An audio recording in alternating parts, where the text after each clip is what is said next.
Golic, we have Protection One at our house. And they protect our home, too. Best feature for me, mobile control. I use my phone, see what the kids are doing, turn on or off the lights, or just arm and disarm the system anywhere I am. Best feature for me, Protection One customer service. They have live operators, an A-plus Better Business Bureau rating, and offer same-day service. Plus, with a national footprint, they protect nearly 2 million homes and businesses today. Oh, no, we actually agree. Protection One is the best defensive player pick. Get a Protection One home security system starting at just $99. Go to protectionone.com/Mike. Giancarlo Stanton and the Miami Marlins travel to New York to face the Mets. Rip right field towards the corner. Gone! The pregame's at 3:30 Eastern, followed by first pitch at 4:30. Saturday on ESPN Radio. This is the Best of Mike and Mike podcast on ESPNRadio.com. The Best of Mike and Mike. Hey, it's Greeny. Thank you for checking out the Best of Mike and Mike podcast. Here's what we have for you from Monday. What's in a name? We'll get into that. And the NBA playoffs with Stugotz. Cavs over the Hawks. LeBron carrying a team to the finals. Is this his greatest accomplishment? The big question in Game 3, was it a dirty play? That and more with Ric Bucher. The Best of Mike and Mike. I don't know what in the world I've gotten myself into now. Back and better than ever. Mike and Mike presented by Progressive Insurance. Our guests, as always, on the Subway Fresh Take Hotline. The menu is full this morning. Cavs are up 3-zip. Warriors are going for a sweep. Juan Pablo Montoya wins at Indy. Hamilton returns today. Lightning strikes at the Garden. All that and a whole lot more on the menu for this Memorial Day. But, ladies and gentlemen, to my left, it is my pleasure to welcome the one, the only, Stugotz from the Dan Le Batard Show in with me for these 4 hours this morning for Golic. How are you, Stu? I'm doing good, Greeny. How are you? It's a privilege to be sitting in Golic's. I'd rather be sitting in your seat, to be honest with you, but a privilege to be sitting in Golic's seat. May I say, first of all, either the chair you're sitting in is very low or you are much smaller than you would appear either on your Twitter avatar, in which you are shirtless. I am.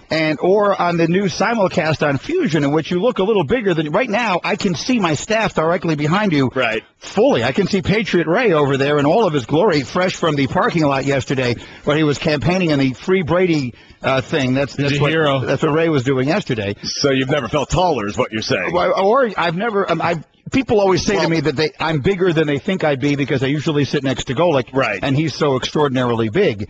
You are smaller than I thought you would be. Well, until recently, Greeny, people couldn't see me because Dan and I didn't have a simulcast. So now we have the simulcast. And when people meet me, they usually think that I'm a lot older. Yes. And I'm a lot fatter. Right. Just based on the voice alone. Right. That's what they usually think of me. Then they meet me and they're like, wow, not so fat. Not so tall, not so old. Right. Very small. I'm tiny. So now I'm insecure to start the show. I appreciate it because now I'm thinking I look tiny on the screen right now, right? So I need to either raise the seat. I can't grow, Greeny, at this point, okay? So I think we need to do something. Raise a little bit, right? Just look at us. That's us on the two shots. Just look at us. Awful. We're on ESPN News this morning, by the way, with French Open tennis on ESPN 2. You look diminutive this morning on the show. Well, would you mind helping me out here? We got to do something about the chair. I didn't realize it until we actually started. Actually, what I did was, this is how devious I am. Okay. I waited until we got on the air because I know that someone will do something about this. Yes. But I wanted this will be my avatar a little bit later.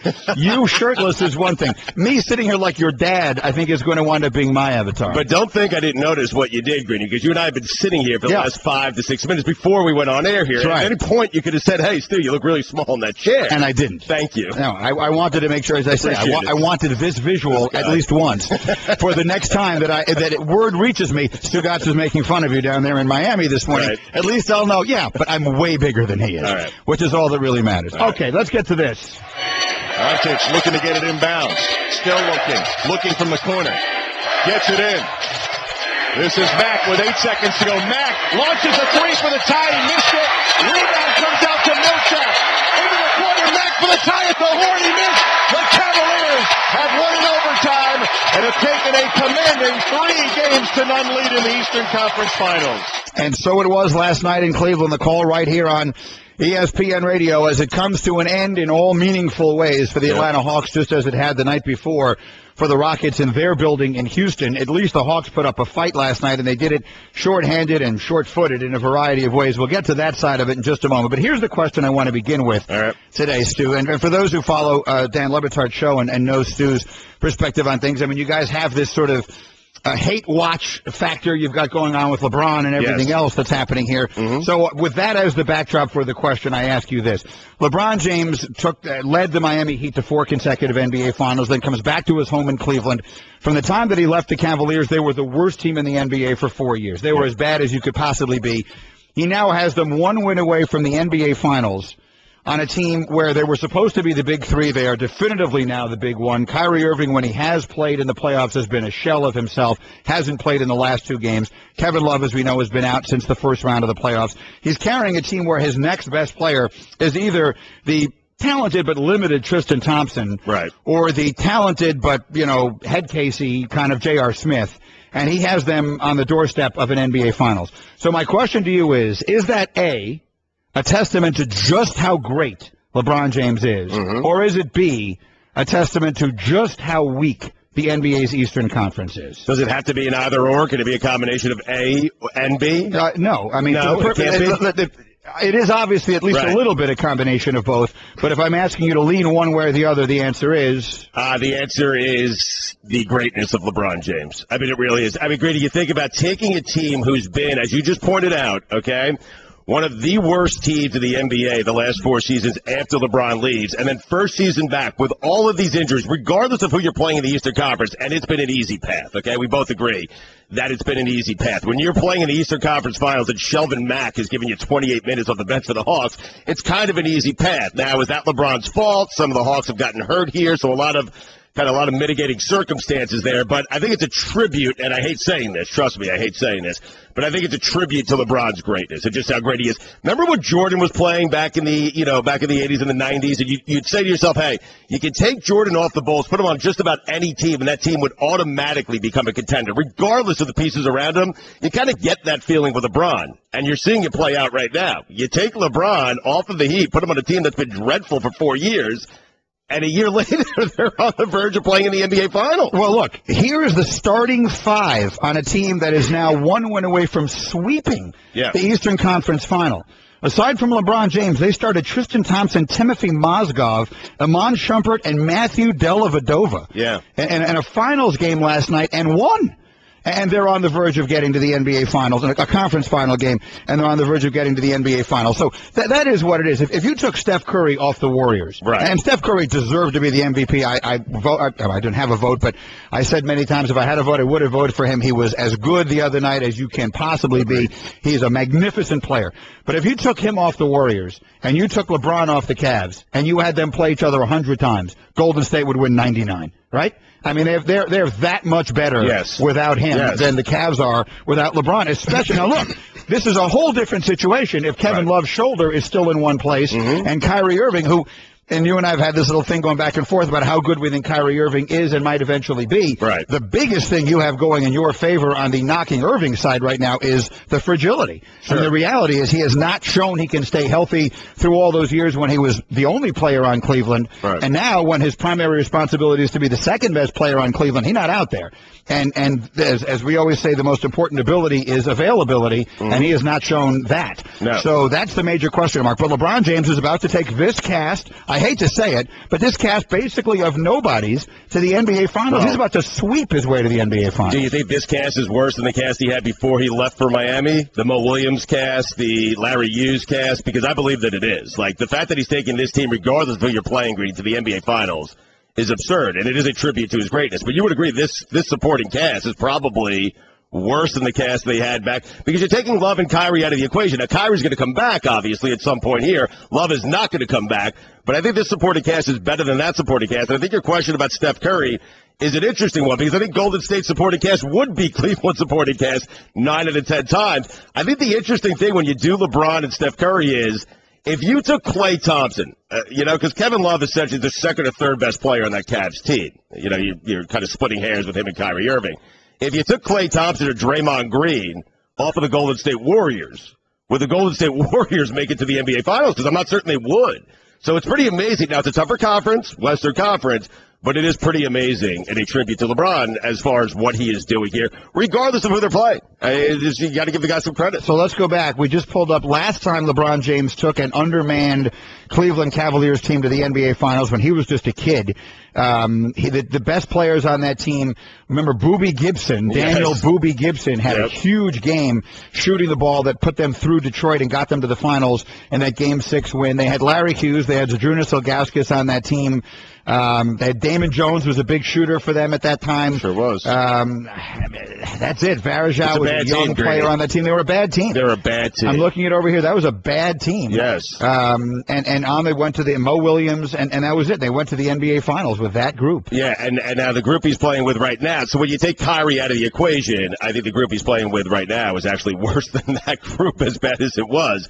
But it's difficult because Kyrie's going to come back. You have to kind of factor that into the equation. Tristan Thompson is a good player. He's a good, valuable.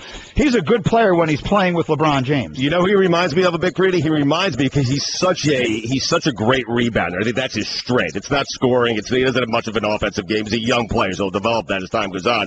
He kind of reminds me of Rodman. He really does. Just the way he goes after offensive rebounds, the way he goes after loose balls. I'm not saying he's as good as Rodman. Rodman was great. He's a Hall of Famer. But he kind of reminds me of Rodman, where he doesn't care how many points he scores. He cares about how many rebounds he gets, and he really changes and affects the game that way. Last night he had 7 rebounds, 10 points, 5 of 7 shooting from the floor. He's an effective player, and he winds up helping LeBron James get them to within 1 win of the NBA Finals. Mike and Mike presented by Progressive Insurance. You can save hundreds on your car, business, or recreational vehicle insurance from a local independent agent. Go to Progressive.com today. Now that's Progressive. Here's LeBron on the floor after the game with Rachel Nichols. We worked extremely hard, and for me as a leader, no matter how I'm feeling, I got to try to make some plays. Started out the game just out of character, out of rhythm, but I had to make a difference, in a game like this, being back on our home floor, and it's always it's a great feeling to be able to make plays for your teammates, and I'm happy I was able to make a few.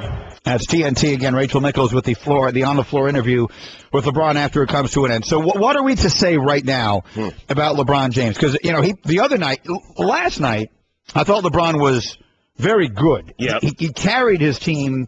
He started out, you heard him reference that he started out of character and out of rhythm. He missed his first 10 shots last night. Mm-hmm. The hilarious thing, maybe hilarious isn't the right word, LeBron James last night scored 37 points, had 18 rebounds, 13 assists, and so single-handedly carried his team to an overtime win in Game 3 of a conference final. And I didn't think he played particularly well. Right. I didn't think he had a particularly good night. The other night, the Game 2, which was the Friday night, he was ridiculous. Great. Yes. That night, he was spectacular. Yes. When you watch him play, the way he takes over a game, I guess what we could say is that over the course of this weekend, we saw the 2 best players in the NBA playing their best. Steph Curry Saturday night and LeBron Friday night into last night. Yep. We've had a chance, if nothing else, because the basketball has been basically lousy. Mm-hmm. Last night's game was lousy. I don't care what anybody. That's not good basketball. It hasn't been great basketball. Don't mistake close. People say to me sometimes, these games have been great.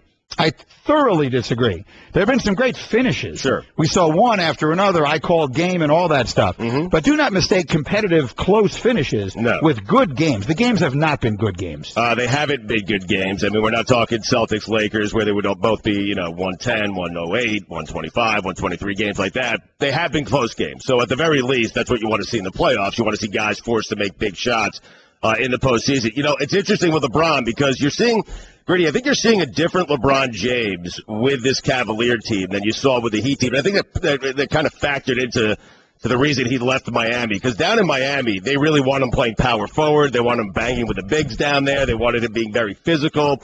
And it seems like LeBron is trying to win it his way. Kind of isolation ball, taking a lot of shots. He had the 0-10 start last night, but that means he went 14-27 the rest of the way, which is pretty efficient. And he was great last night in that game. You're right, he carried them to that victory. But I think what you're seeing with LeBron James is I think he's trying to show everyone, hey, I want it their way down in Miami, and now I'm going to win it my way up here in Cleveland. And I don't know if it's going to work or not. We'll have to see because I think we're all under the assumption that it's going to be Cavaliers and Warriors in the NBA Finals here. And I'm not certain if iso ball and playing the way they've been playing the first 3 rounds of the NBA playoffs are going to work against Golden State.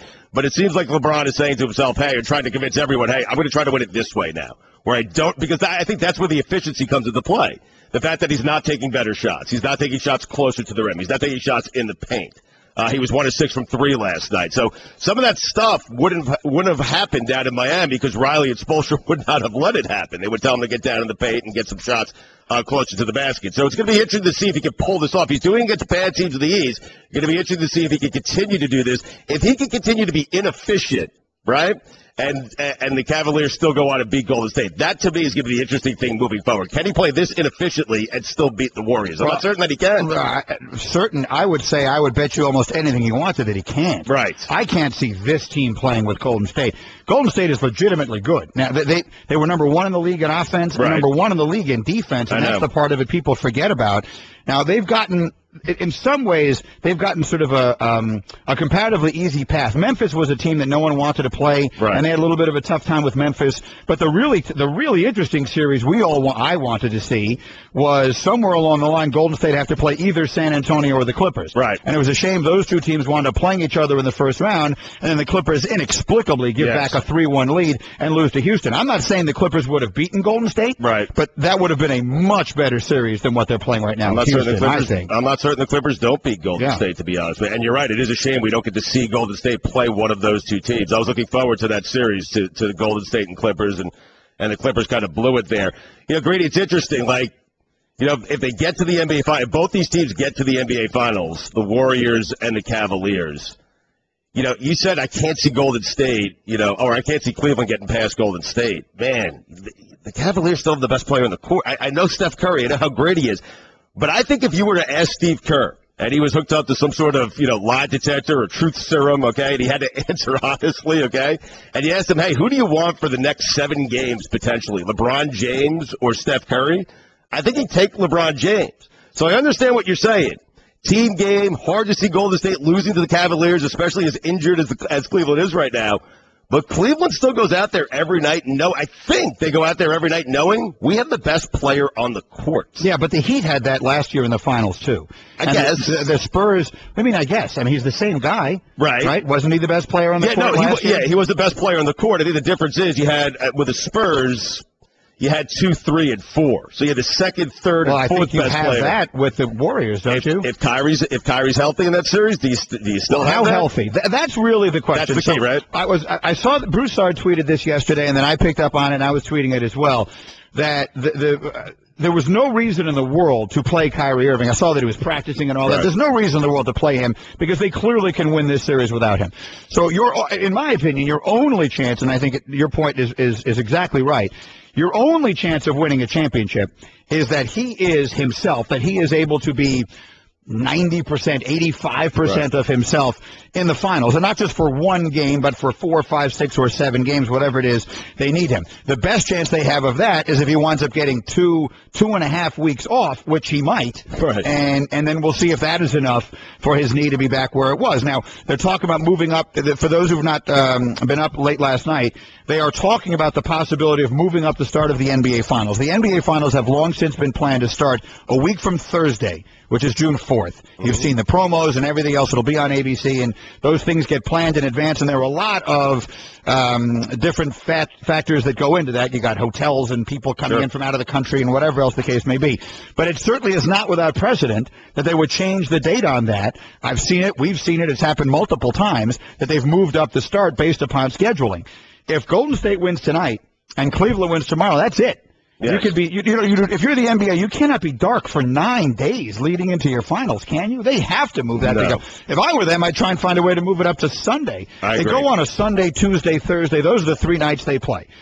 And I would move it up as quickly as you possibly can. I don't know what the circumstances are, but at the end of the day, you have to do what's best for your game and for your league. You can't just sit around and do nothing for a week and hope that people will remain interested. I think they have to figure out a way to move it up. Yeah, you have to do what's best for us also, because I don't want to wait around for the NBA. We'll wait. Have to, right? We don't have any choice, but they do. I assume they have some choice. Now, they got to sit down with, the people we work for at ABC and figure out how they're going to do that, and they got to sit down with whomever it is. You got hotel considerations. The arena, I'm told, is fine. But I don't think anyone wants to be dark for that long. No, you kind of lose interest, you lose steam, you lose the momentum. Fans might lose interest. I mean, outside of Cleveland and Golden State, you might have fans who aren't fans of either of these teams. They're just tuning in to see what potentially could be a great series.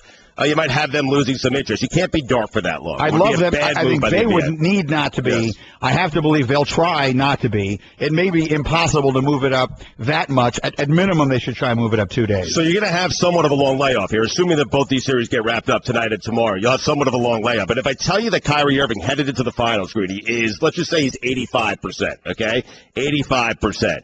Does that kind of change your opinion on the series? I'll still take Golden State. You need Kyrie at 100%? No, I think even with Kyrie at 100%, I'm not sure they could beat him. Okay, really? I just think Golden State is that good. And it goes to something Phil Jackson. Did you see Phil Jackson on Twitter yesterday? Yes. Okay. Yes. This, to me, is very interesting. Because the much ballyhooed, then much overlooked, underappreciated, and now highly over-criticized Phil Jackson answered back to his critics yesterday on Twitter in an interesting way.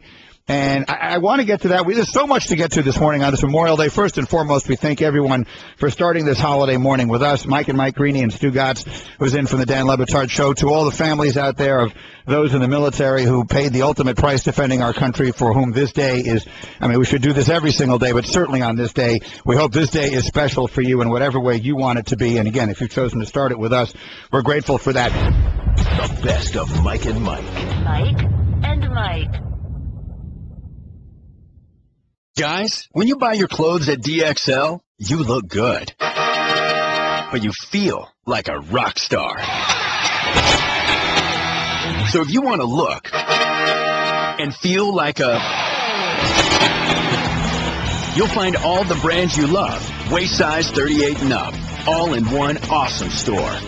DXL, you're looking good. Right now, Harbor Bay tees are just $19.99 each when you buy 2 or more. The best of Mike and Mike. But that's the big question. Did you believe that Al Horford should have been thrown out for that play late second quarter in a game in which Horford was playing very well, by the way? Yep. Horford was 7 of 10 from the floor, 14 points in the 19 minutes that he got a chance to play last night, had 4 rebounds, obviously an important player for Atlanta, always an important, maybe their best player, and certainly after the loss of Kyle Korver in the previous game and everything else, they're playing shorthanded. DeMarre Carroll is doing the best he can out there with the knee injury he suffered the other night. Teague has his moments. He's a little bit up and down. Horford is consistently a very solid player. He gets thrown out after Matthew Dellavedova rolls up on his ankle, not dissimilarly from the way he did on Korver and the injury that knocks Korver out for the rest of the playoffs. Horford comes down with a little bit of an elbow, maybe more than a little bit. More than a little, Green. Misses, and is ultimately thrown out after look at the monitor, and Stugotz says? I say, yeah, he's got to be thrown out, Greeny. Listen, what we're doing here is, well, let me ask you this, Greeny, because he didn't connect with the elbow, right? Okay? Had he connected with the elbow, it would have looked a lot worse than it actually was. And I understand that Dellavedova and people are starting to question whether he's a dirty player now. Third incident he's had here in the playoffs, Korver, Taj Gibson, and now last night. And I'm not saying what Dellavedova did was good. It was probably a dirty play. But in today's NBA, and with the importance of that game, and with the importance of Al Horford to the Hawks, as you pointed out, and I think I agree with you, he probably is their best player. Okay? You're kind of splitting hairs. They have 4 or 5 very, very good players.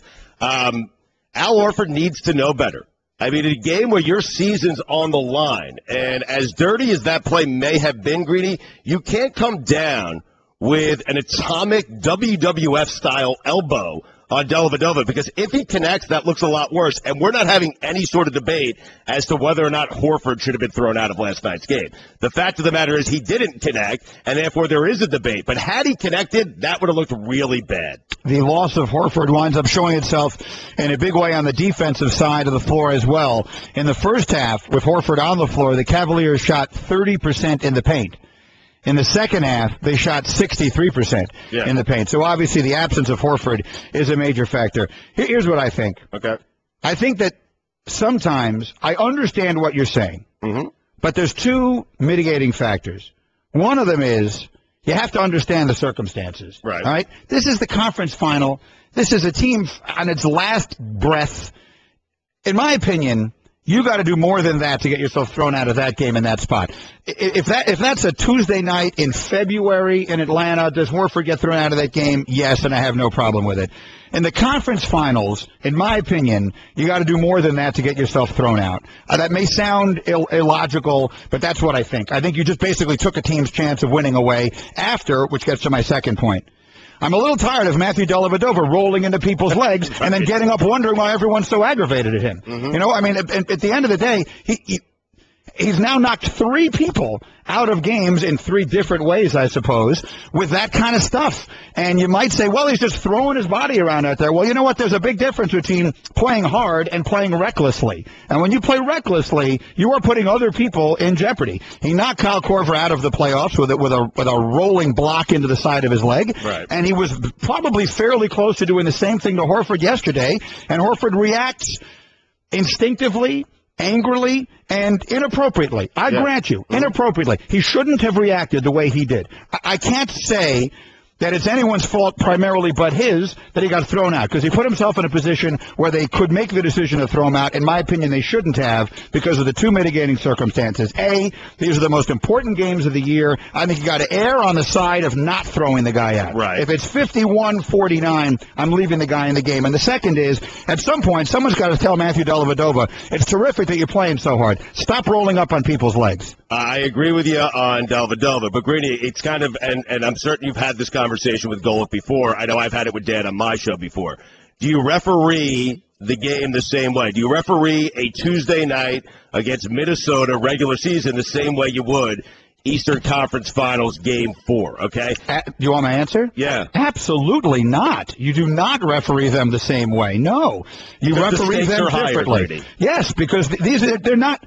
Are the players playing the same way? Are the coaches coaching the same way? Why would you officiate the game the same way? Everything is different. This is the most important part of the season. Right. The regular season's job is to get there. Does LeBron James take a 2-week vacation in the middle of the playoffs? No, of course to get himself healthy? No, because those games, comparatively speaking, don't matter, and these do. So you can send a message about what we are and aren't going to put up with on a Tuesday night in February. You can't send that message now. You're taking maybe the most important player off the court for Atlanta for a questionable play. But here's where we'll disagree, Greeny. I think, yes, you are. The referee is taking their best player off the court in a big spot.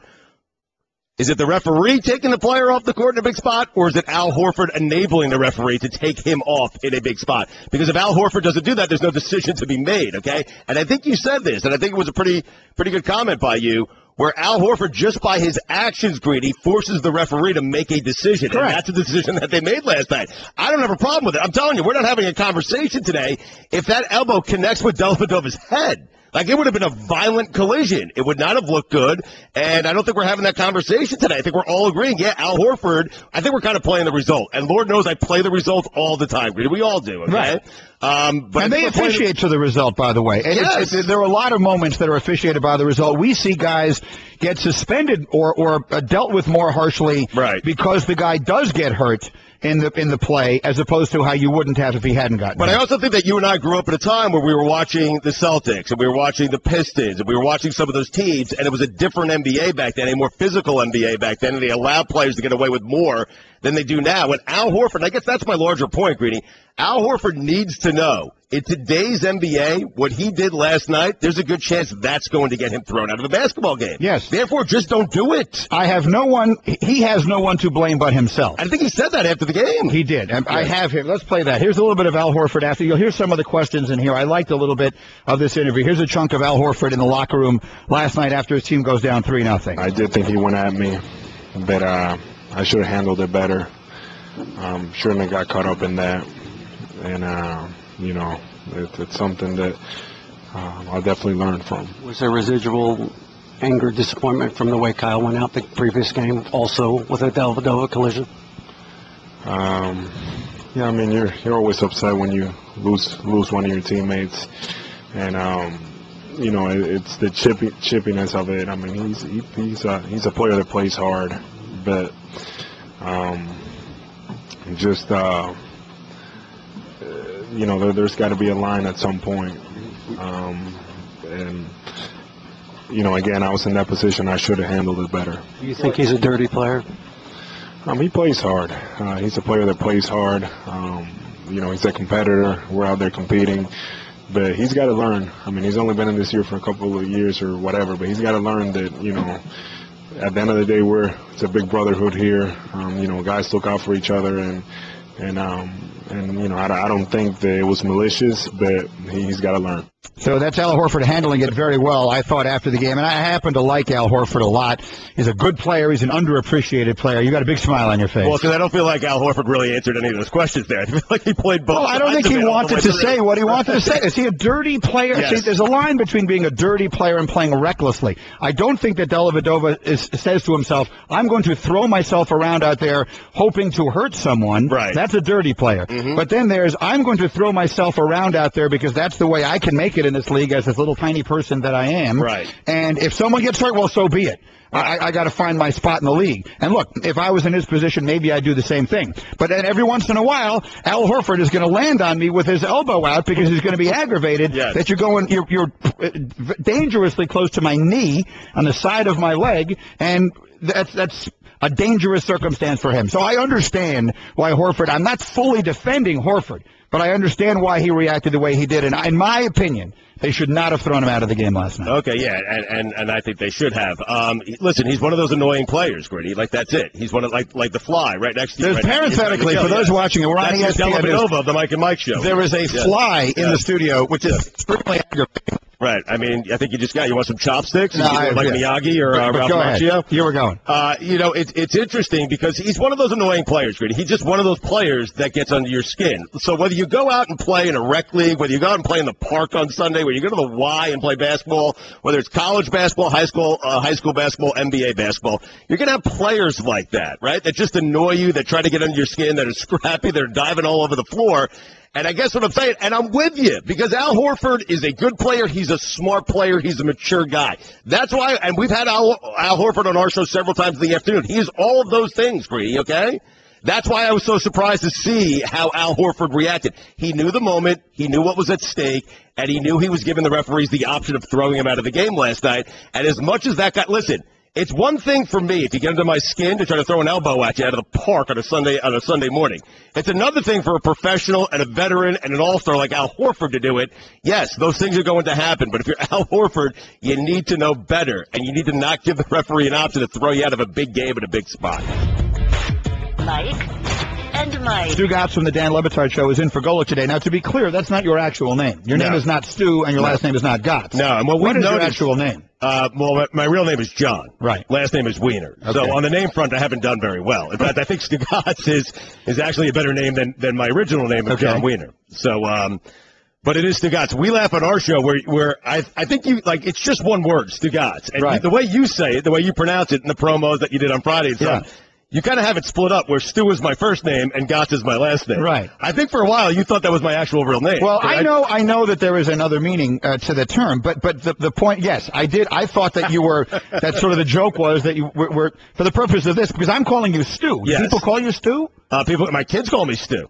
Stugotz. Your kids do not call you Stu. No, they absolutely do. Yes. How old are your kids? Do you think my parents would be evil enough to call me Stugotz? No. I knew that it was not your actual name. Right, okay. Your kids call you Stu? My kids call me Stu. Friends call me Stu. When I go to restaurants like Joe Stonecrab down in Miami, I'll call my guy down there and I'll say, and he only knows me as Stugotz. I don't even think he knows my real name. So he knows me as Stugotz. So when we get to the restaurant, I don't know if you've ever been to Joe's down there. I have, sure I have. Of course, I love it. And I'm certain you're not waiting a second for a table, knowing you, right? Right? You're not waiting. Well, right? Whatever. If you are waiting, call me next time you come down. How old are your children? I have 11-year-old twin girls. And they don't call you Dad? Occasionally they call me Dad. But generally they call you Stu? If someone asks, who's your father, what is your father's name, they would say his name is Stu? Stugotz, yeah. Is that ridiculous? Yes, but they're 11. They find it funny, though. They find it funny. I get it. I mean, people call me Greeny. It's a nickname. It's obviously just it stems from my last name. Right. Granted, I prefer to have your nickname than my nickname. But the point is that, like, my wife doesn't say, well, Greeny's home. I mean, she doesn't call me Greeny. Your wife never called you Greeny? She only does. Sometimes she'll refer to me as Greeny on Twitter, just to be clear who she's talking about. I host a show called Mike and Mike. Right. So sometimes, in the interest of clarity of which Mike I'm referring to, I will refer to myself as Greeny. Right. But generally, no. People in my life do not call me Greeny. People who actually know me do not call me Greeny. I mean, my wife calls me. Well, listen, my wife. Does your wife call you Stu? No, she calls me other things, not very flattering things. She calls me a lot of things. But does she call, if the phone were to ring right now, she calls you John. Yeah, she calls me John. Your name is John. Yes. Okay, yeah. Yes. On a good day, it's John. On most other days, it's. I get that your on-air nickname is your on-air nickname, but yes. Your wife calls you. Who in your life? What are your parents with us still? Are they? Both my parents are with us. Do they yes. call? I assume they call you John. They call me. Mom calls me John. She'll call me Jonathan when she's mad. Okay, fair Jonathan. enough. But they call me John. Yeah. Off the air, you go to a commercial break. You and Dan are sitting and talking to each other. Yes. Does he call you John or Stu? He calls me Stu or Gotts. He calls you Gotts. Yeah. Dan's father. Yes. Stu or John? Stu. Stu. So yes. No one in your life calls you John? I find that fascinating. No. But you would agree, Stugotz is better. Like Greeny, I was scarred as a child because when they did attendance. Okay, yeah, sure. Your last name is Weiner. Kids can be very cruel, right? Yeah. We talked about the girl who took your coat from you and you put up very little resistance when she asked you for your coat. Or none. Well, I find that amazing. I just gave her the coat. I could do 4 hours on that story. But yes, so kids can be cruel, okay? So when they went around the room, 2nd grade, 3rd grade, 4th grade, with attendance, when they got to John Weiner, I literally would duck under the desk, and all you would see is my arms, signifying that I'm here. Right. I'm here. I'm in attendance. I'm here. Correct. And all the kids would start laughing at me. Because your name was Weiner. Because the last name was Weiner, right? And so my kids have recently asked me if we could change our last name to Weiner because they feel like that's a better option. And I said, you can go with whatever you want. But you would agree with me that Stugotz probably is a better name than my actual name, right? My real name? Would you rather have the last name Weiner or have the nickname Stugotz? That's kind of what I'm asking. I would make my name Stu space Gotts. Right. And then it's much better. I mean, it's inarguably better. There's nothing wrong with the last name Gotts. It's actually kind of fun. Hey, here comes Gotts. What's up with Gotts today? Hey, where's Mr. Gotts? Mr. Gotts, table for 2. Mr. Gotts, will the Gotts party please come to the desk? Your upgrade has come through. I think Gotts in and of itself is not a bad name. So you're suggesting that I legally change my name to Stu? I'm not suggesting anything. You do whatever you want. But yes, you could be Stuart Gotts. Yeah. Yes, I'm Stuart Gotts. Spell it Stuart. Right. Not the EW version. It's not the first time that someone has suggested this to me, by the way. I think it's something you might want to consider. It could change everything for you. All right. Let me throw a couple of memories at you. Okay. Eastern Conference Finals, NBA, I want to say it was 1992. Right. Danny Ferry on the Cleveland Cavaliers, Michael Jordan on the Chicago Bulls. Ferry is absolutely agitating Jordan. Agitating him. I'm in the building. In the old Richfield Coliseum, covering the game. Agitating. Mm-hmm. Jordan actually pulls his fist back. He rears back. Anyone who remembers the game will remember. Yep. Rears back like he is going to throw a roundhouse right. Sure. And he stops himself in that moment. Now, that's not the Al Horford moment from last night. Next year, Bulls playing the Knicks in a heated Eastern Conference Finals. The Bulls pull a guy named JoJo English off of their bench. I'd covered the team all season long. He never played. I thought to myself, why is JoJo English in this game? 30 seconds later, JoJo English and the Knicks starting point guard Derek Harper fall into the stands. They're fighting. They have to be pulled apart. They actually fall into the fans, and Derek Harper is suspended 2 games in a 7-game series. There have been moments in NBA history where guys go out there trying to create problems, trying to create moments where important players will get themselves thrown out. And I grant you that the important player, that Derek Harper shouldn't have let himself get goaded into that, and Michael Jordan was too smart to let himself get goaded into throwing a punch against a player who was much, much, much less significant in the series.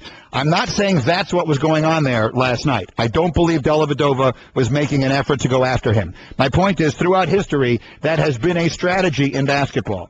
And it will continue to be forever. Right. Try and create a trade-off. Dellavedova for Horford, the Cavs will take that 10 out of 10 times. Right. Although Dellavedova has become increasingly important with the injury to Kyrie Irving. Not as important as Horford. Not even close. Is out there. If Horford plays that game, who knows? They wind up losing in overtime. Sure. Maybe they wind up winning that game and are still have life in this series opposed to being absolutely dead. What I'm saying is, throughout history, that has been going on. So if you want to make the best argument you have on your side is Horford has to not let himself get sucked into that. Yeah, and that's the argument I've been making all morning. That's you have to listen. The exchange is so lopsided, Dellavedova and Horford, as you just pointed out. And all I'm saying with Al Horford is you just got to be smarter in that spot. Recognize the situation, recognize the stakes, recognize that you have to win this game. But more importantly, in order to win this game, you have to stay in the game. Okay? And Horford made a big mistake last night. The best of Mike and Mike. Mike and Mike. ESPN Radio. With the action on the court, the diamond, or the gridiron. Comes alive. The NBA. The San Antonio Spurs are the world champions. Major League Baseball. San Francisco Giants are the champions of the baseball world. The new college football playoff. College football playoff national champions, the Ohio State Buckeyes. Your home for the best in sports play-by-play. ESPN Radio. The best of Mike and Mike. Stugotz is in for Golic today. For those of you who don't listen to the Dan Le Batard Show every weekday afternoon here on ESPN Radio, A, you should, and B, you don't know Stu. Yeah. Whose name is actually John Weiner, which would explain why he prefers to go by Gotts. Right. And your wife, I guess, finds this funny? Yeah, she was texting me saying I call you a number of things, none of which are Stugotz or John Weiner. So her name is Abby? Yes, her name is Abby. So she's Abby Weiner. Abby Weiner, correct. And she might prefer to be Abby Gotts. I think you would prefer to be anything other than Abby Weiner. Yeah, I mean that is a difficult name. There are some people I know who have different. It's a legitimate name. It's got to be a tough name to have, particularly as a kid. But it's also my name. So and it's a bit. So I'm wondering here because I've had this discussion with my dad, and obviously it's my dad's last name. Sure. I have given my kids kind of carte blanche. I'm saying, listen, if you want your friends to call you, my daughter's names are Rachel and Emma. If you want them to call you Rachel Weiner and Emma Weiner, that's up to you. That's a you decision. I'm okay with it. I'm comfortable with it. I had that discussion with my dad. He felt a bit disrespected. I have to be honest with you. The name. Yeah, would you be okay with that? Like, how do you? I understand your father feeling that way. I mean, if you really don't like it, you can legally change your name. Right. Which I think I've told you, not you personally, but I've told this story on the air before. My father was so close to his uncle who never had kids that at one time in his life, his uncle's last name was Jordan, Jaurdin, right, that he considered changing his name in closeness to him at one time in his life. This is going back before I was born. So I would have been Michael Jordan. Wow. Which, if you think about it, would be, I mean, in this business, I don't know if that would be a good thing or a bad thing. But forgetting that, I mean, legally, changing a name is changing a name. It is what it is. Right. But I can understand your father feeling a tad put off by that. The fact that you have now sort of unofficially changed your name to Gotts, I think is a whole other kettle of fish, if you know what I mean. I do know what you mean. But you see, kids do not refer to themselves, they're not Emma and Rachel Gotts. No. Okay. They are not Emma and Rachel Gotts. Fair enough. No. All right, again, this note I think is significant. LeBron James is now one win away from making his 5th consecutive NBA Finals. Elias tells us only 8 players in NBA history have played in 5 straight NBA Finals. All of them were Boston Celtics in the 1960s. I'd be curious if we could put together a list, if we just did the major sports, the 4 major sports, and we won't have it today probably, but between the hockey, the football, and the baseball as well. Right. How many players have played in the final round, whatever the championship, Super Bowl or whatever the case is, 5 consecutive years? It's going to be a very, very small list. Very small. Again, basketball is 8, and it's all from that one team. And I'm guessing you're not going to find it much in baseball or football. You think of a team that's went to 5 straight Super Bowls. No, it's got to be guys who went from team to team. Right, team to team. Well, no football team has ever been in 5 straight Super Bowls. But it would have to be a guy going team for team. Like, I have a feeling if you look up hockey, I'm pretty certain Wayne Gretzky did it with the Oilers. I'm pretty certain. Lost first year to the Islanders, then won. So I'm pretty certain it happened there. It certainly happened with some of those Islander teams because they went to 5 straight Stanley Cups, like Bossy and all those guys. But it's going to be a limited number, right? I mean, they've been playing hockey for 90 years. Yes. You're going to have 20 guys or something like that in the whole history of the sport. The point is it's a pretty rare achievement, and to have been the most important and best player on all of those teams goes to show you that LeBron James puts himself in extraordinarily rare company. Now, I'm looking at some of the Twitter reaction we're getting this morning. Adam Cox tweets at us, Greeny is right. Games have not been good. Even when tight, they've been pretty bad games. I think we missed out a really good series that would have been Clippers and Warriors. I made that point earlier. Here, Jerry tweets at us, who's the great player that LeBron has gone against in the East in any round? So if you want to look at that way, what we're trying to say is the fact that he's about to take this team, banged up as they are, to the finals. Does it say more about him or more about the East? Who's the great player that he's beaten to get there? I mean, the Hawks do have Jeff Teague. Well, I mean, they have a great player. They have four All-Stars on their team. I'm not saying any of them are great, by the way, and I'm not even saying they were deserving of being All-Stars. He really hasn't, but again, that's not a LeBron problem. You play the team that's out there in front of you, and that's all you can do. But it is what it is. You can't help but put that into the equation somewhere. Yes, it's an easy road. Like, I don't think anyone would question the path. The road that he's had to this NBA Finals is one of the easiest paths a player has ever had to an NBA championship. But it's still what's going on right now, and the fact that he takes a Cleveland team. He took a Miami team that was bad, took them to 4 straight NBA Finals, won 2 of those 4. Cleveland is bad when he leaves, and then he goes back to Cleveland and takes a team that's been dreadful for 4 years. And in the first season, with Kevin Love hurt and Kyrie Irving hobbling around, he's about to take this team to an NBA championship. So it can't be about the road and about the opponent. It has to be a testament to how good or how great this guy is. But he hasn't, Greeny, listen, the tweeter is right. He hasn't beaten a great player here in the postseason. Now, if Steph Curry should win the championship, you want to talk about the absolute opposite. Right. Do you want to hear what Steph Curry could be on the verge of doing? Yes. That has never been done before, and this has nothing to do with his shooting prowess. I mean, it's obviously created by his shooting prowess. Okay. In the first round of this year's playoffs, Steph Curry beat Anthony Davis. In the second round, he beat Marc Gasol. In this round, he's about to beat James Harden. If he beats LeBron James, right, he, Steph Curry, was a first-team All-NBA player this year. Mm-hmm. He would have beaten all 4 of the other players who were all NBA first team this season. It's pretty amazing. I'll take it a step farther. Okay. He is in the midst of potentially sweeping the MVP runner-up James Harden, and the chances are high he will now face LeBron James, who finished 3rd in the MVP voting. It would be the first time in 30 years the MVP winner would play both the 2nd and 3rd place finishers in a single postseason. And by the way, Anthony Davis finished 5th. Right. So he would have played 2, 3, and 5. It's amazing. So however we want to diminish Golden State, right, based upon the eye test, they just don't look the way historically great teams have looked. Mm-hmm. You can't do it.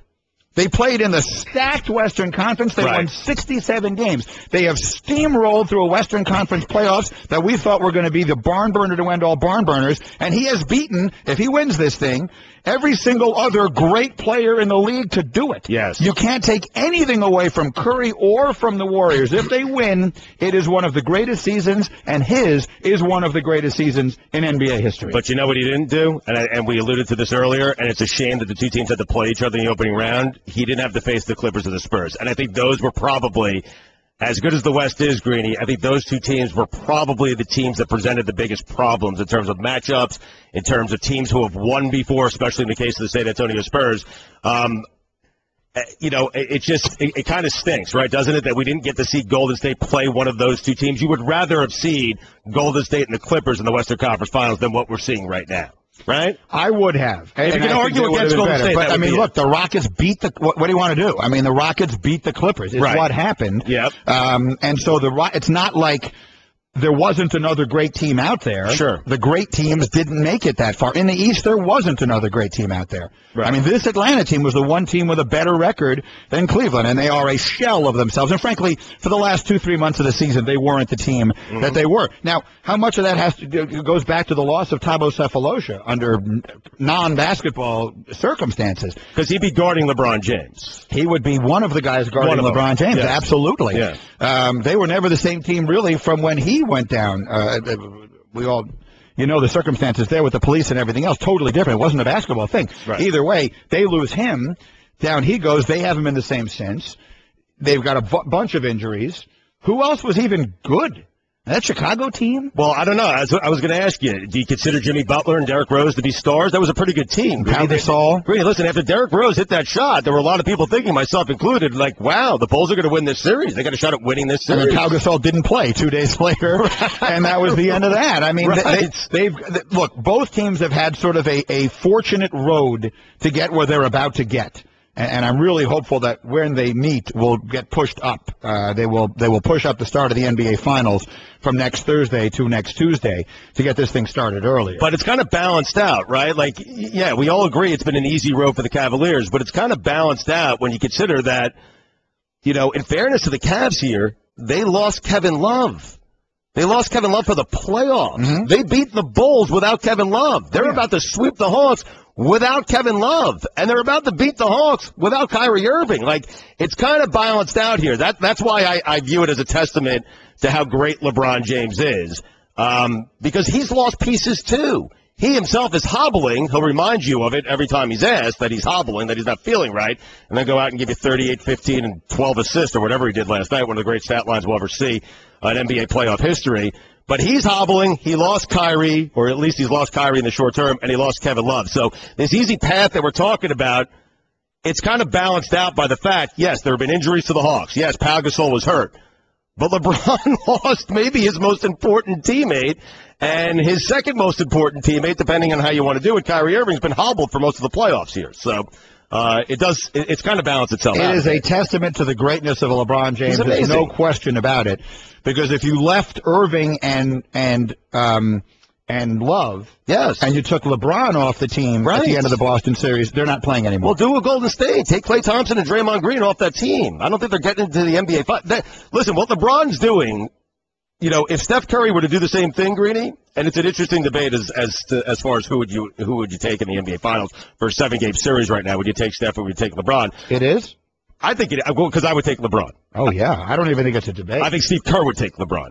He wouldn't say that publicly, but sure. LeBron James is the best player. Right. I don't think there's any question of that. What may have emerged here is that Steph Curry really may deserve to be considered, without any discussion or dispute, the second best player. Yeah. And I don't know where you're going to put Anthony Davis in that, because if you were starting a team right now, I think more people would start it with Anthony Davis than with anybody else, based mostly on LeBron's age. Would you? Because you talked about the changes in the NBA and how it's gone to yes, because he's a different kind of player. He's something other than Davis anything else. Yes. I think, from what I hear, now look, I'm not down there. From what I hear, Anthony Davis has the ability to and will add a three-point shot to his arsenal. There's no doubt. He can do it. Yes. And if that is really the case, he is something unlike anything we've ever seen. I think the day and age of the classic five may have gone the way of the Edsel. Not what Davis does. No. He's not that. No. He does everything. Anthony Davis he's got a little bit of LeBron in him, in that he could probably guard at least 3 positions. No one can guard him, no matter who they are. Right. I think Anthony Davis is that good. Whenever LeBron James stops being the best player in the world, it's going to be because Anthony Davis replaces him. I would agree with that. He's the next guy. I would agree with that. But Greeny, back to the original point. If I take Klay Thompson and I take Draymond Green off the Golden State Warriors, let's do it this way. They lose Draymond Green in the first round of the playoffs, the Warriors. Right. They advance, and then Klay Thompson is hobbling for the remainder of the playoffs. Do you think the Golden State Warriors are making it to the NBA Finals? Probably not. I agree with you. Would they have beaten Memphis under those circumstances? Right. Probably not. Right. Would they have beaten Houston? Look, Saturday night's game kind of throws everything out of whack, because the Rockets went home with their season on the line and got waxed. They could have won both games in Oakland.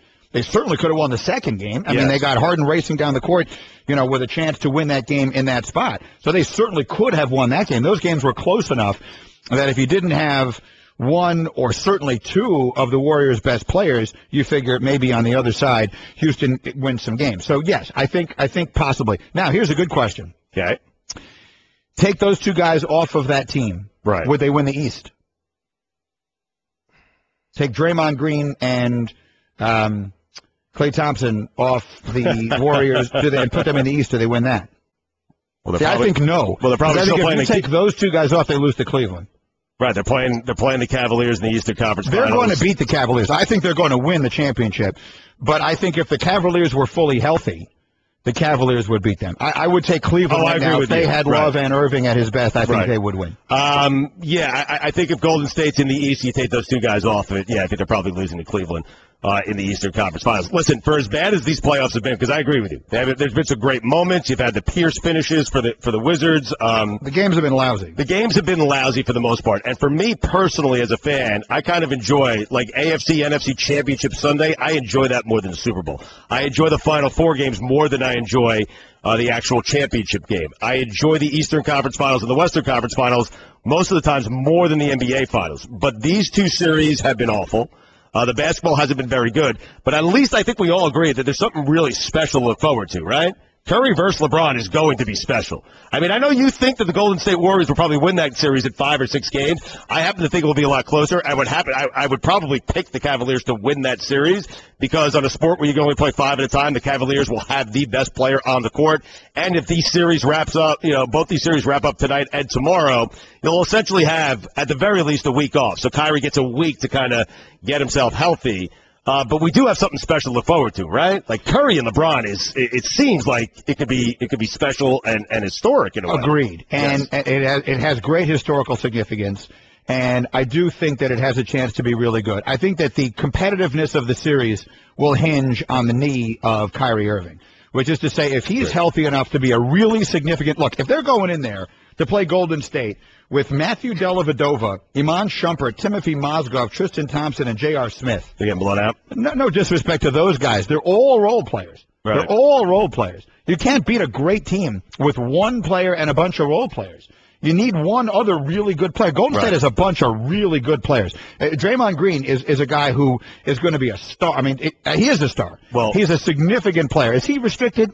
Is he a restricted free agent this offseason? I think he is. He's going to make a fortune, right? Oh, no doubt. Is he a max player? I mean, he's got to be. Oh, I think he's a max player. Right? For sure. Yeah, I think so, he's a max player. I mean, you got that guy. You got Klay Thompson, who they didn't trade for Kevin Love. And here's how dumb I am. I was saying they absolutely should. You weren't alone. And then you have a bunch of really good role players. I mean, Harrison Barnes, as a role player, is probably better than any of the guys we're talking about. Would you rather have Harrison Barnes or J.R. Smith right now? Andrew Bogut is a legitimate player who plays a significant role on that team. They've got a bunch of Iguodala. I mean, they got a bunch of really good players on that team. So, I mean, LeBron's going in there. It's not a fair fight. What LeBron is going in there with is not a fair fight as currently constituted if he doesn't have her. Well, you made an important distinction there. LeBron can do it against teams that aren't great. It's if you think this Golden State team is great, and I'm not there yet, but if you think this Golden State team is great, then it'd be hard. Right, I agree with you. It'd be hard to beat this team without Kevin Love and without Kyrie Irving. We are Mike and Mike reminding you, if you ever miss any part of our show, all the best guests, all the biggest laughs, and anything else, the best of Mike and Mike podcast is available every morning on ESPNradio.com. Well, I have a minute to fill here, and then we'll get Ric Bucher in and get his thoughts on all of this. Okay. Let me just ask you, this business that went on with the Marlins and their manager and everything else. Yes. From the national perspective, there was significant mocking. Buster Olney hosted with me on Friday and told me that he thinks there is a sentiment around a lot of Major League Baseball that while they may not dislike Dan Jennings personally, they want to see it fail. They don't like what's happened here. The owner is getting just absolutely barbecued everywhere you look. Deserves it. That's my question. Locally, what is the perspective in Miami on it? That they're a joke, that they're not honest, that they don't conduct their business the right way. That's kind of the What's view. not honest? Tell me that part. They don't trust. Listen, they won the World Series in '97. They broke up the team afterwards. That's when Wayne Huizenga owned the team. They won it in '03. They kind of broke up that team in '04 and '05. So how they went about getting their stadium, there's a lot of questions there in terms of what David Sampson and Jeffrey Luria did. Then they spent all this money upon getting that new ballpark, which is beautiful, by the way. They had roughly a $100 million payroll that first season. It didn't work out. What'd he do? He tore the team apart and traded away all those pieces, most of them to the Blue Jays. So there's a general lack of trust that Marlin fans have in that organization. Even though, Greeny, it sounds crazy, go ahead and look since 1997 how many teams have won the World Series. Not once, but twice. And the Marlins have been able to do so. And this present owner won one of those. Huizenga won the other. So there's just a general kind of disdain. They don't trust them. They don't like them. And there's also a feeling down there right now that in all likelihood he's going to sell the team. I will say this on Dan Jennings, and the reason people are rooting against this, Greeny, managers don't want this to work out because it minimizes the importance of, the manager in Major League Baseball. If a guy could just come down from the front office and make a team good, then it minimizes their importance. I believe what's at play here is the Marlins wanted to hire either Mike Lowell or Jeff Conine to be their next manager.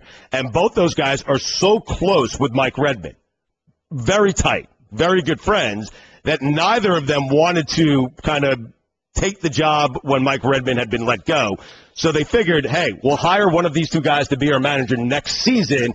In the interim, what we'll do is we'll bring our GM down because what else are we going to do? So they brought Dan Jennings down, and my guess is at the start of next season, either Mike Lowell or Jeff Conine will be the Marlins manager. But the whole thing as far as because I remember we were down there when they first built the new ballpark and they brought in all those guys, Jose Reyes, Ozzy's the manager, all this excitement. It starts out terribly when Ozzie Guillen makes the comments about Castro, which really sort of began that whole era on a terrible note. Everyone was mad and protests and all that kind of stuff.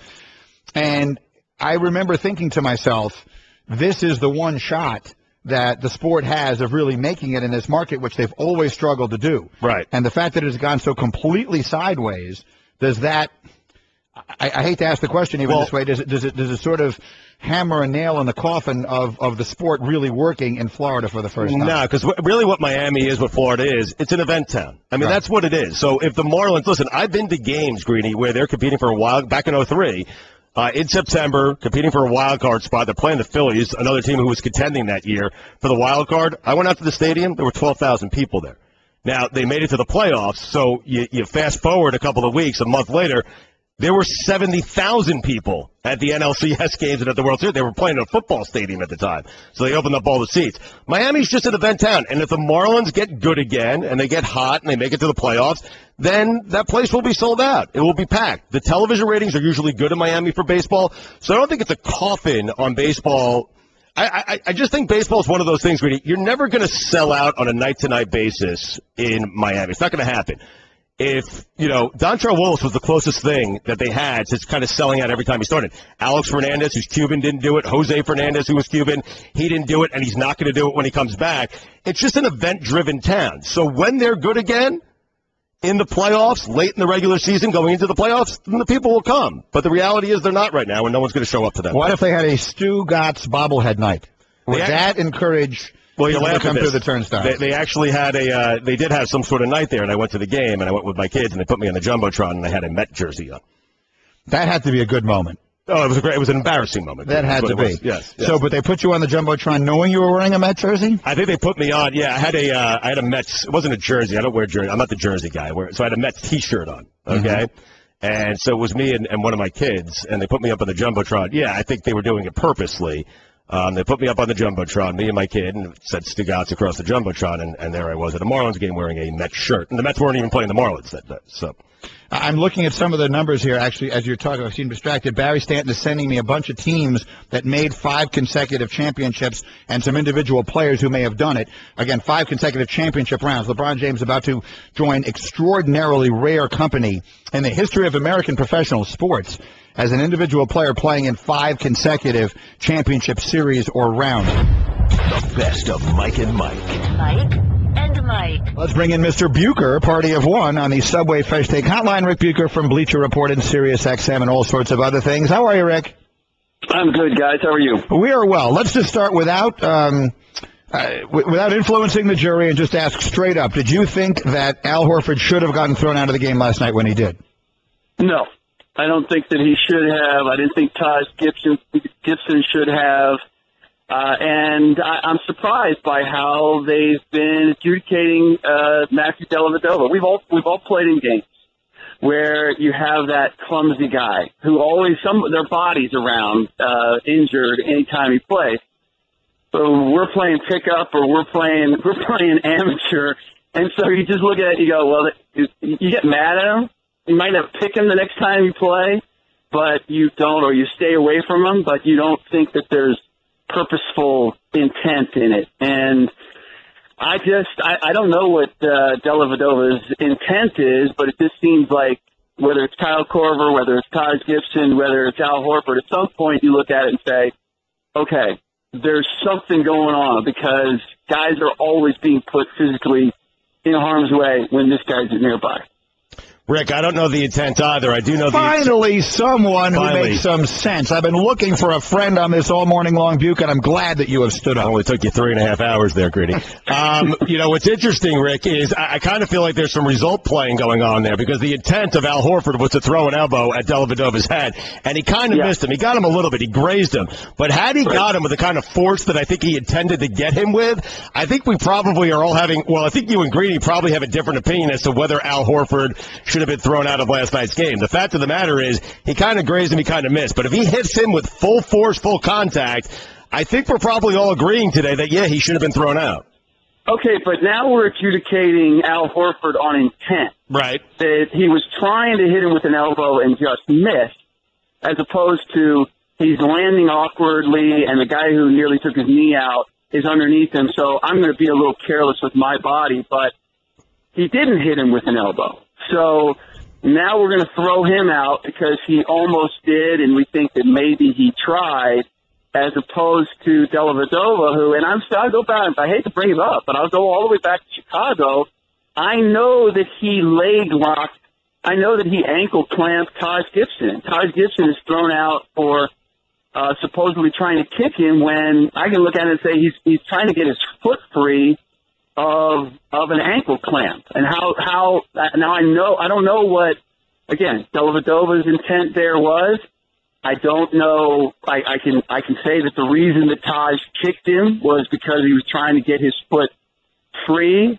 And the bigger story here is the fact that we've now gotten to the point where a lot of this would have been policed within the game, and it would have been taken care of, and nobody would be thrown out. Now we've put it all in the hands of the officials because we're so fearful, or the NBA is so fearful that something untoward is going to happen and it's going to make the game look bad. But now you don't have any of that policing within the game. Now you put all of it in the hands of the officials, and they have to make calls to settle this. And for me, it results in more miscarriage of justice. I don't want to see anybody thrown out. I don't want to see anybody fouled out. But now, if we think that there might be somebody who might have been in harm's way, not actually getting clocked, but just we think there might have been bad intent, they're having to leave the game, and it skews the game far too much. I 100% agree with everything you just said. Mike and Ric Bucher. Let's get to the next order of business. The question I opened the show with this morning. LeBron James is about to go to his 5th consecutive NBA Finals, and he's doing it with a badly banged-up roster. Yeah. He's barely had Kyrie Irving. He basically hasn't had Kevin Love. His starting 5 last night has Tristan Thompson, Timothy Mozgov, Iman Shumpert, and Matthew Dellavedova. Is that, A, a testament to his greatness, or B, an indication of just how weak the Eastern Conference is? I don't know that you can separate the two. I will say that this is the LeBron James that I've always wanted to see, which is taking the bull by the horns, which is imposing his abilities in whatever way necessary to get there. And it is him in full form as a leader, because he is getting these guys to play better than they actually are, because of what he's doing and the way he's setting them up and getting them to believe the psychological, mental aspect of playing with a LeBron James. I think he also has a little bit of a redemptive element working in his favor, where you have a J.R. Smith and Iman Shumpert who are kicked to the curb by the New York Knicks as if they were the problem, and now they get to play on a team that matters, and they get to play with the guy regarded as the best player in the game, and he believes in them. All of that lines up well. Look, the Eastern Conference, I mean, it's a flawed conference right now. Injuries only added to that. But I don't want to take anything away from LeBron James, because he's inspired his team. He's doing everything that I thought someone with his physical talent should always be doing. And I can say that what he is doing, both as a leader and on the floor combined, is greater than anything that he's done anywhere else, and that includes what he did in Miami. Wow, that's interesting, Rick. So just help me out with that, because the LeBron you're seeing now, forget about the easy path, forget about all that stuff. The LeBron you're seeing now, he's inefficient. I feel like Miami got his best 4 seasons in terms of on-the-court play. Maybe not leadership, but in terms of on-the-court play, and he still was a very good leader in Miami. The fact of the matter is, on this Cavalier team, there aren't any other leaders. He's the only champion on the team. In Miami, he had Dwayne Wade, he had Chris Bosh, and he also had Pat Riley presiding over all of it. But you're seeing a better LeBron James now than the LeBron you saw in Miami, because the LeBron you saw in Miami was a more efficient LeBron James, a better player on the court. Maybe not off the court with the leadership stuff, but on the court, he was simply better in Miami. See, I hate when he or you or anybody else talks about efficiency. I don't care about efficiency. Okay. I care about going out and doing what is necessary to win the game. And shooting 50% or whatever other statistic you want to get out there and say, this is more efficient, that's not related to wins and losses. Sometimes you have to do the things to impose. For example, when LeBron James is aggressive going to the rim and he misses, but he draws 3 or 4 guys, and somebody gets an easy putback as a result, he gets a missed field goal, he gets no assist, and yet the Cavaliers get a bucket. And more than that, you've drawn so much attention, you've scared everybody, that now they're thinking, okay, what do we do? We threw 3 bodies at him, and they still got a bucket out of it. Now he gets nothing positive statistically out of that, and yet he did what was efficient to win the game. Instead of you know what, I'm going to take this shot, and it's a good shot, but it hasn't impacted the game for anybody else. And not only that, but Tristan Thompson gets a put-back dunk as a result. Now he goes back on defense playing with a different attitude. None of that shows up positively in the box score for LeBron, and yet he has done something immensely positive. I think is doing more for his team to win than he knocked down a shot and got a field goal or held the ball and set somebody up for an easy assist. So the efficiency to me doesn't translate to whether you're playing well or not. That just tells me that your box score looks good. And I think at times LeBron too often, and we know that any guy's like looking at the stats to judge how am I playing. You're in the game. You know how you're playing. You know how your team is playing. It's another one of those examples, while I like the numbers, where sometimes the numbers don't fully tell the story. Mike and Mike, Ric Bucher. One other thing quickly here, we could debate that one forever if we wanted to. If Golden State wins a championship, and they do it without facing the Clippers, without facing the Spurs, without facing Kyrie Irving or Kevin Love in the finals, some people will try and take away from what they've accomplished. They won 67 games in a very, very competitive Western Conference. Maybe based upon the fact that they just sort of play the game differently. In your mind, and I just have a minute here, if they win the championship, do they have to be considered one of the greatest teams of all time? That's tough for me. No, because of this, again, as you pointed out, the competition. And they have done some wonderful things. I think they've contributed to the changing of how the game is played. It's a tremendous story, and you hope that this becomes the model for a lot of teams, and I think it will. And I think they are, to a certain extent, they're taking a page out of San Antonio. Because Steph Curry may be the MVP, but you're hard-pressed to find out decide who their big three is, or that they have, quote-unquote, superstars on this team. So, but again, I'm going to look at the competition, and they have not had to go through the kind of wars that some of the other great teams have had to go through. They have a depth advantage. They've been very lucky in terms of the path. They've been very lucky as far as injuries are concerned. And Greeny, I hate to take anything away from them and much taking away from LeBron James in what he's doing, but you have to consider who they're playing against. Maybe they could play better, but they haven't had to, because look at the way they play. They haven't always played great. They haven't played their best basketball yet. So I don't want to say that they're the greatest. I think that they could be. They're just not going to necessarily get a chance to prove it this year. He's Ric Bucher. You read him on Bleacher Report. You hear him on Sirius XM, and you can follow him on Twitter at Ric Bucher. Happy Memorial Day, Buch. Thank you. You got it. This has been the best of Mike and Mike on ESPN Radio Pod Center. To hear more from Mike and Mike, log on to ESPNRadio.com and become an ESPN Radio Insider. The best of Mike and Mike.